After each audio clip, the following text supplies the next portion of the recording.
the Lok Sabha seems to have done it again. This time, as he continues with his Germany visit, is making headlines for his comments on foreign soil. At an interaction at the Hertie School in Berlin, Rahul Gandhi seems to have unleashed a full-blown attack on India's institutions, election system and the democratic framework. The Congress leader has raised questions on the fairness of elections in India, claiming that the problems with the electoral machinery of the country. He's alleged that there is wholesale capture of institutional framework and has claimed attack on the democratic structure. As Rahul Gandhi says that the opposition is actually fighting against this institutional capture.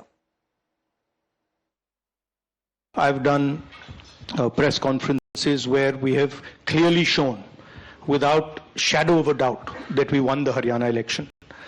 That we actually don't feel that the Maharashtra election was fair. There is a full-scale assault taking place on the institutional framework of our country. We fundamentally believe that there is a problem with the electoral machinery in India. There is a wholesale capture of our institutional framework.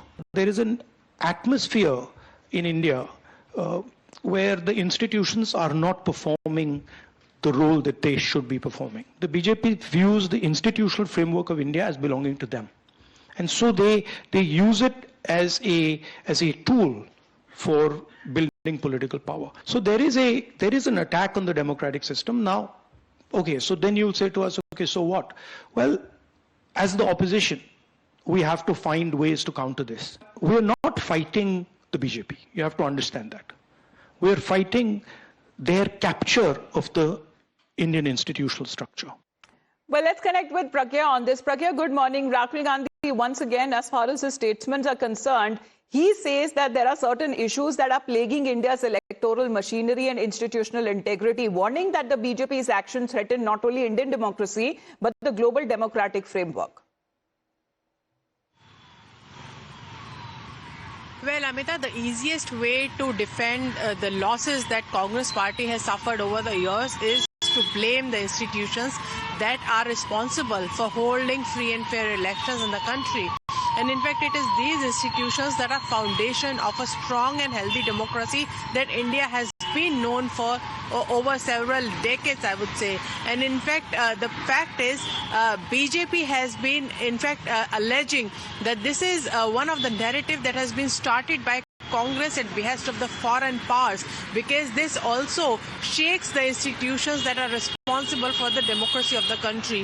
Having said that, Election Commission has already spoken to Congress, spoken to various political parties, and in fact tried to solve and also counter what are the allegations that they have been leveling. In fact, Election Commission has reached out to these political parties to have their BLAs in place to ensure that the draft electoral roll is given to them. And if you believe that there are certain voters that are not genuine, you could always go to Election Commission, but there is no complaint about this to Election Commission. And in fact, the free and fair election has been debated at length in Parliament as well, where the government also had replied to Congress, and in fact there was a walkout of Congress when the government started replying. So it looks like that they do not want a genuine answer that on the allegations that they have leveling on Election Commission or on the government. But to say that on a foreign soil is also a very serious matter,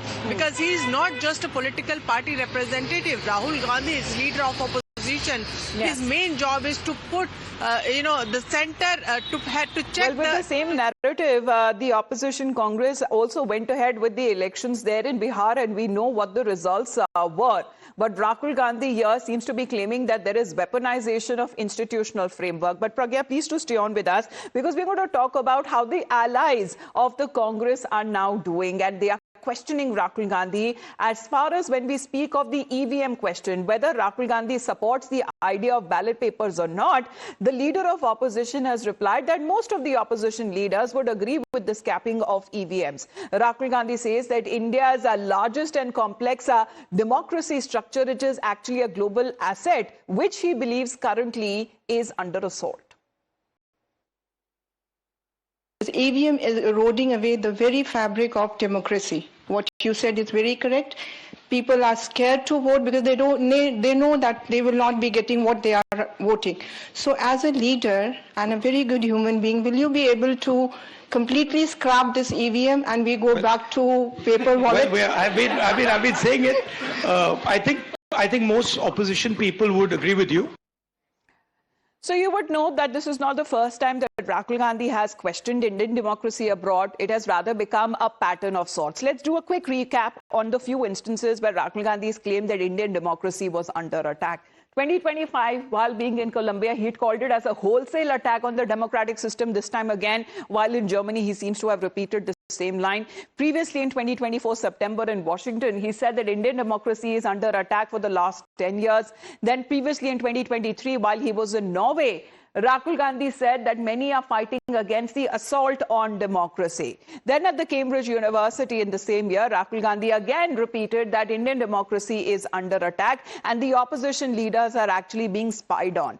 Then in 2023 in the UK itself, where Rahul Gandhi said that the structures of our democracy are under brutal attack. But let's talk about exactly when it comes to the allies of the Congress, because here is a CPIM MP, John Brittas, who seems to be criticizing Rahul Gandhi over his Germany visit that came right in the middle of the winter session of Parliament.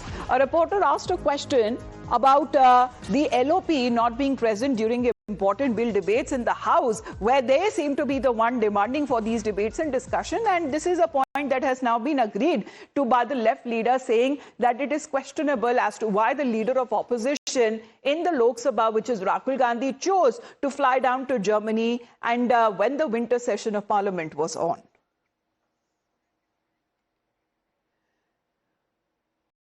So the left MP is of the opinion that he could have rather visited the BMW plant later and it wouldn't have shut down in 2 to 3 days and it would still be there after the Parliament session was over, saying that it does not give out a very good image of the opposition because the opposition has been demanding certain debates and discussions, Pragya. And what does Rahul Gandhi does? He flies down to Germany right in the middle of the winter session of Parliament, which the Congress party calls it as a pre-planned event.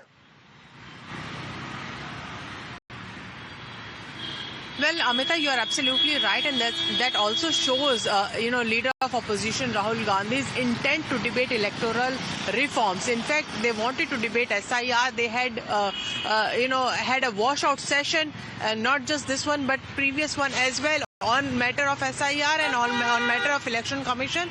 But when it comes to government agreeing to having a debate on electoral reform, Rahul Gandhi seems to be not present when the debate began. And soon after, when there were more important business in legislatures, he went off to Germany. And in fact, this has been taken cognizance by many of the opposition parties as well that are part of India bloc, and that is why we are hearing these voices. The fact is that being LOP, and if you are trying also to be the leader of India or bloc parties, then you need to act like one and you need to be in a position where you can take on the government and the ruling party.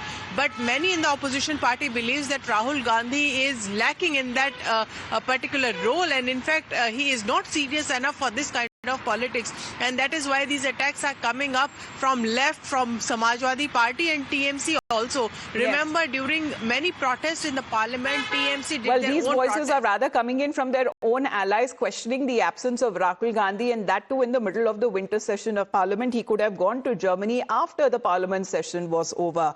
As Pragya continues to be with us, let's now talk about the ruling BJP, which has now accused Rahul Gandhi of insulting the country. But in the meantime, let's listen into what John Brittas had to say as far as questioning Rahul Gandhi's absence in the parliament session. ഇത്രയും പ്രധാനപ്പെട്ട സംഭവവികാസങ്ങൾ പാർലമെന്റിൽ നടക്കുമ്പോൾ ഇന്ത്യയുടെ പ്രതിപക്ഷ നേതാവ് പ്രതിപക്ഷത്തിന് നേതൃത്വം നൽകണമെന്നുള്ള കാര്യത്തിൽ ആ പാർട്ടി തന്നെ രണ്ടഭിപ്രായമില്ല. നിങ്ങൾ കോൺഗ്രസ്സുകാരോട് ചോദിച്ചു നോക്ക്. ഉത്തരേന്ത്യയിലെ പല കോൺഗ്രസ്സുകാരും പറഞ്ഞു എവിടെയാണ് മൂപ്പർ പോയിരിക്കുന്നത്, മൂപ്പറെ കുറിച്ച് പറയുന്നത് എന്താണ്? ഇവിടെ ഈ ആൾക്കാർ രാവും പകലും ഇരുന്നിട്ട് ഈ ബില്ലിനെതിരെ പ്രതിഷേധിക്കുമ്പോൾ അവിടെ മേഴ്സഡസ് എന്താണ്, ഏത് വണ്ടിയാണ്, BMW മോട്ടോർ ബൈക്ക് പരിശോധിക്കുന്നു, കാറിൽ കയറി പരിശോധിക്കുന്നു. അദ്ദേഹത്തിന് ഒരാഴ്ച കഴിഞ്ഞാൽ BMW അവിടെ ഇല്ലേ? ആ കമ്പനി പോവുക, അവിടുന്ന് പൂട്ടിപ്പോകുമോ? ഇന്ത്യയിലുള്ള കമ്പനിയൊന്നുമല്ലോ പെട്ടെന്ന് പൂട്ടിപ്പോകാൻ വേണ്ടി, അവിടുത്തെ കമ്പനി അല്ലേ? ആ കമ്പനി ഇവിടെ ഉണ്ടല്ലോ, അദ്ദേഹത്തിന് വീണ്ടും ആ കാറിൽ കയറാലോ. അല്ലെങ്കിൽ ഇവിടെ തന്നെ ഉണ്ടല്ലോ ആ BMW കാറുകൾ. ഇവിടെ ആൾക്കാർക്ക് ഇവിടെ പാർലമെന്റിലേക്ക് കൊണ്ടുവന്നിട്ട് അദ്ദേഹത്തിന് വേണമെങ്കിൽ അവിടെ കയറ്റിയിട്ട് പാർലമെന്റിന് ചുറ്റും ഒരു റൗണ്ട് അടിച്ചാൽ പോരെ. എന്നാൽ Well, if the allies are questioning Rahul Gandhi, so is the BJP. The BJP accusing Rahul Gandhi once again of insulting the country while being on a foreign soil, where the BJP is now branding Rahul Gandhi not as the leader of opposition or the LOP, but rather leader of propaganda. Once again, Rahul Gandhi has indulged in Bharat Badnami on foreign soil. There is nothing new in this. Rahul Gandhi should now rename LOP position not as leader of opposition but as leader of propaganda. Because going on foreign soil, meeting with anti-India elements, meeting with elements associated with George Soros who wants to destabilize India, and then spewing fakery and propaganda against India has become the full-time job of Rahul Gandhi. In Modi Virod, he can go to any extent of Deshvirod. But it seems that his own leaders have now come out to defend when it comes to the leader of opposition is concerned, because here they now seems to be defending what Rahul Gandhi has been saying while on the foreign soil. Let's put out exactly when it comes to Congress Neta and Udit Raj's reaction there, where he seems to be now talking about that there have been multiple issues and important issues that have been raised by Rahul Gandhi while being in Germany. So Udit Raj is of the opinion, with this post that has been translated from Hindi to English, saying that the issue of saving democracy and the constitution can be raised anywhere in the world, and this is exactly what Rahul Gandhi ji did in Berlin. Dr. Ambedkar had raised the Dalit issue in London in 1932. There should be no hesitation in raising matters of human welfare and the welfare of all, anywhere and at any time. So he's giving out the defense for Rahul Gandhi, saying that he has raised certain important points there. Well, let's connect with Mr. Tom Vadakan of the BJP. Mr. Tom Vadakan, good morning, sir. Rahul Gandhi, while being on his Germany visit, sir, time and again has been making headlines for the statements that he has been making. Once again, he's been claiming that democracy is under attack. Well, to put records right, the official purpose is that he said that he's visiting Germany to essentially meet some important people, and what he said. But the fact of the matter is he has been on a trip of discovery. He went to the BMW museum buying a ticket. It was not an invitation from BMW. So let that matter rest that it was not BMW inviting him. He went there to examine what he had said earlier about the weight of a motorcycle in the car. That discovery mission, I hope he has succeeded.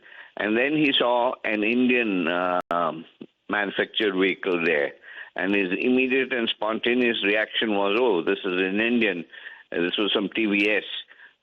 So he said that in the presence of many there. And then he comes out and says that manufacturing is not in the best of health, and that it is bad in India and what have you. This man has no concept of saying of what he has to say. He says things according to some diktats which are issued to him from time to time. Now, as to the question of the India alliance recognizing this is just the beginning. They will realize that his full-time activities to create a mindset outside India that India is not the place to invest. This is his whole exercise, and he has crossed all lines. And I think it is time that the India alliance tries to distance itself and tell him his place. Well, sir, they have already been questioned as far as when it comes to his absence, and Ratu in the middle of the winter session of Parliament, that what was the compulsion to undertake this visit to Germany? Thank you very much, Mr. Tom Vadakan, for joining us here on the broadcast. But Rahul Gandhi here, once again, as the BJP has been saying, that he has been crossing the lines there, as there seems to be a concerted effort or a trend or a norm that is now being followed by the leader of opposition. Wherever he's in abroad, he seems to be raising an anti-India pitch. This time too as well, he's concluded that India's democratic institutions are under attack. I've done press conferences where we have clearly shown, without shadow of a doubt, that we won the Haryana election. That we actually don't feel that the Maharashtra election was fair. There is a full-scale assault taking place on the institutional framework of our country. We fundamentally believe that there is a problem with the electoral machinery in India.